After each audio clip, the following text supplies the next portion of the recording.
Alors ici on est à Wapo, c'est l'île de la pierre fleurie. Toutes les îles produisent tous les artisanats, mais certains ont une spécialité. Donc ici Wapo, la pierre fleurie ne se trouve que à Wapo. Donc on va trouver des sculptures qui utilisent cette pierre. Vous allez voir à l'intérieur beaucoup de sculptures qui utilisent cette pierre très spéciale. Et puis il y a aussi un peu de sculptures sur bois. Ils savent quand les bateaux arrivent, les touristes descendent et puis ils font une journée de récolte, on va dire. Je m'appelle Joseph Teki le sculpteur. Voilà, j'habite ici à Wapo. Voilà. C'est un tiki, celui-là. Sinon ça c'est une rampoiseau.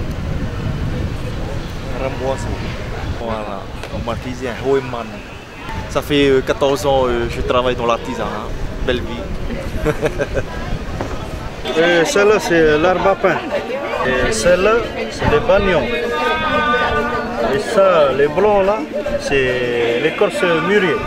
On commence à avoir aussi du tapa, donc cette écorce d'arbre qui a été tapée et qui fait une espèce de textile.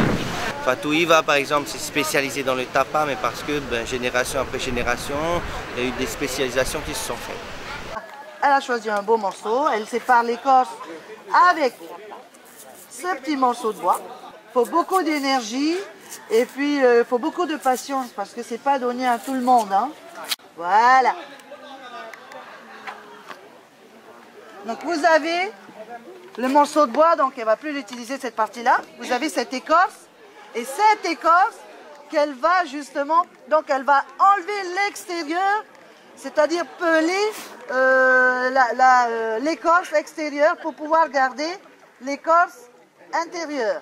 Alors vous allez voir que la couleur elle va changer, elle va virer un peu au rouge, voire orange foncé. Donc voilà, elle a plié en deux. Hein. Mais vous allez voir comment elle va replier encore le tapa. Et donc ça va s'étendre petit à petit.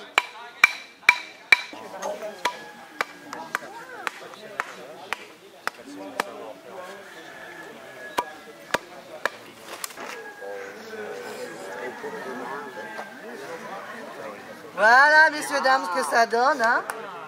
Le tapa que vous voyez devant, il a été séché et saupoudré de farine de maïs, de manioc, farine de manioc. Alors l'os, la spécialisation s'est faite à Tahuata. Il ne faut pas me demander pourquoi, mais là on a vraiment accès à des choses extraordinaires. Le fait qu'ils soient éloignés, l'éloignement ça les a conservés et puis ils ont une manière de vivre leur économie qui est saisonnière on va dire, parce que les bateaux viennent, les bateaux s'en vont, donc ils ont quelques semaines pour créer, ils font leur sculpture et puis après 3 semaines plus tard le bateau revient, donc ils étalent, ils vendent, ils font de l'argent et après ils retournent à cet état où ils peuvent créer. Quand les gens savent que vous partez au marché, ils disent ramène-moi quelque chose. Mais qu'est-ce que tu vas ramener alors? Quelque chose de particulier? Ah ben de la pierre fleurie certainement. Ouais, ça c'est très rare. Alors peut-être pas des éléments très sculptés, mais on va passer cet après-midi dans un magnifique endroit où vous allez voir des enfants au bord de la route qui vendent des petites pierres et c'est très mignon. Je préfère encore aller acheter avec eux, passer un petit moment. C'est surtout le sourire qu'on achète, parce que c'est un moment extraordinaire. Moi je m'appelle Kwahito.